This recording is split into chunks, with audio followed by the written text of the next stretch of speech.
जय हिंद। तो आज है 17 जून 2026। आज का करंट अफेयर। पीएम मोदी कहाँ फ्रांस गए थे G7 की मीटिंग में। एवियन शहर में जो मीटिंग हो रहा है। अटल वहाँ जाने के बाद अटल ब्रिज का उद्घाटन किया। अटल ब्रिज क्या है? अटल ब्रिज अटल टैंकिंग लैब है। ATL होता है अटल। और इसमें नवाचार को बढ़ावा दे इंडिया प्लस फ्रांस इसके बीच में समझौता हुआ है। फ्रांस के स्कूल है ना, इनोवेशन के लिए लैब बनाया गया है। और इसमें रचनात्मक उद्यमशीलता नवाचार तकनीक पे जोर दिया जाएगा। युवा नवाचार जोड़ने के लिए बनाया गया है। ATL इंडिया की तरफ से ATL है और फ्रांस की तरफ से है ला फाउंडेशंस इन सॉल्ट सिस्टम। इसमें ATL जो है ना, इसका नीति आयोग शुरुआत की थी ATL की। Next, multi layered ballistic missile defence क्षमता। मल्टी है ना, लेयर्स बैलिस्टिक मिसाइल डिफेंस क्षमता भारत पांचवा देश बना है इसमें।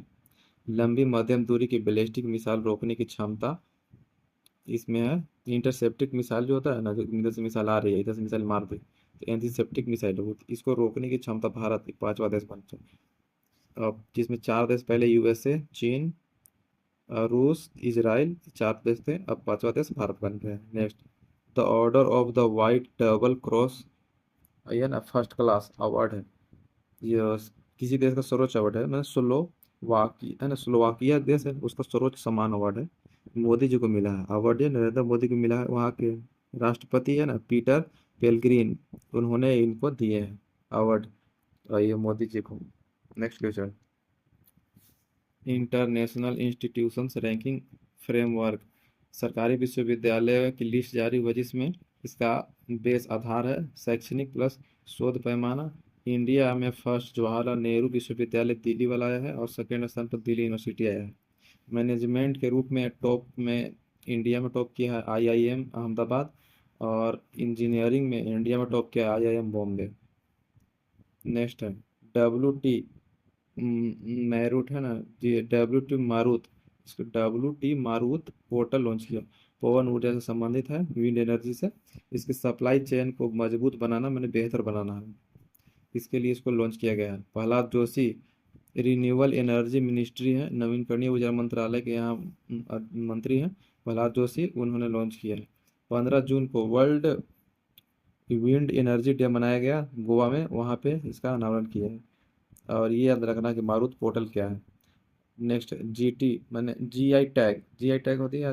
GI tag geographical indicator tag जो दिया है, जिसमें पिछला बार बताया कल की वीडियो बताया झारखंड का, आज बिहार में और त्रिपुरा व असम तो बिहार के कौन कौन सी चीज़ को दिया गया।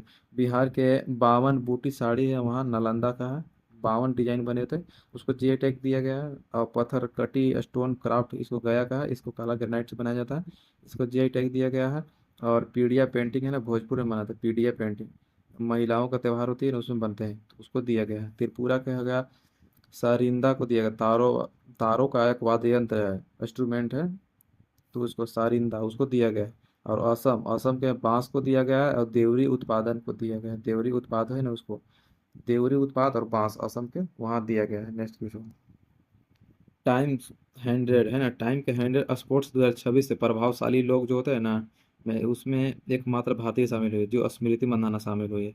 इसमें रोनाल्डो मेसी सब बड़े बड़े स्पोर्ट्स जो खेलते हैं उन लोगों को शामिल किया गया है। उसमें 100 में स्मृति मंदाना भारत की एक महिला यही शामिल हुई है। और 100 में ये क्यों शामिल की गई है? ये देखो, T20 में सर्दिक रन इन्हीं का है। और टेस्ट वनडे T20 शतक है ना मारने वाली पहली महिला है। तीनों फॉर्मेट में वनडे मैच में दोहरा शतक भारतीय महिला बनी है, पहली भारतीय महिला बनी है जो वनडे में दोहरा शतक मारी है। उसके बाद बी बी है ना, BBC sports women of the year इनको दिया गया है। BBC sports women of the year इनको दिया गया है। WPL IPL का WPL महिला वाला, उसमें 2026 की विजेता RCB कप्तान है। और इनको ऑरेंज कप भी मिला था, सर्वाधिक रन बनाए थे।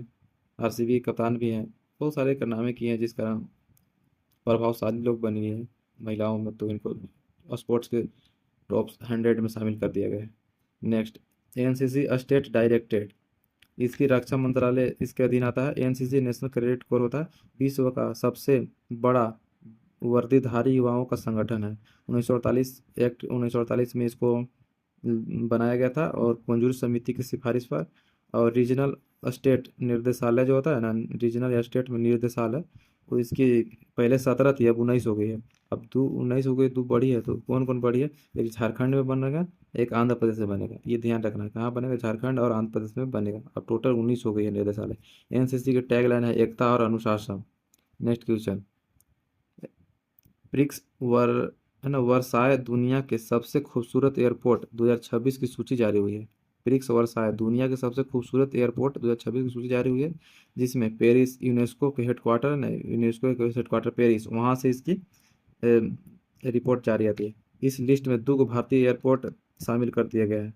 पहला है नवी मुंबई एयरपोर्ट और दूसरा है गोपीनाथ एयरपोर्ट, बारदोलाई एयरपोर्ट, जो गुवाहाटी असम में है। दोनों का असम में है। ये दोनों एयरपोर्ट को अडानी ग्रुप बनाया है। इसके आधार है, भाई कितना खूबसूरत है, इसका कोई आधार होता है ना, जांच की पैमाना। इसमें दिया गया सस्टेनेबिलिटी, माने पर्यावरण पर जो क्या कौन ज़्यादा ध्यान देता है। और नेक्स्ट है यात्री का कितना आरामदायक है, यात्रियों के लिए आरामदायक कौन बनाया है। और इंफ्रास्ट्रक्चर के, ये तीन के आधार पर इसको जांच किया जाता है। Next question. राजीव रंजन सिंह उर्फ ललन सिंह बिहार में दो काम किए हैं। एक्वा पार्क लॉन्च किए हैं, जो मछली उत्पादन के लिए भोजपुर में एक्वा पार्क का उद्घाटन किए हैं। और NFDB national fisheries development board की स्थापना हुई है, केंद्रीय क्षेत्रीय केंद्र के लिए ना, क्षेत्रीय केंद्र के लिए। और ये पटना में हुआ है। ये लॉन्च मतलब किए हैं राजीव रंजन सिंह। नेक्स्ट। धन्यवाद।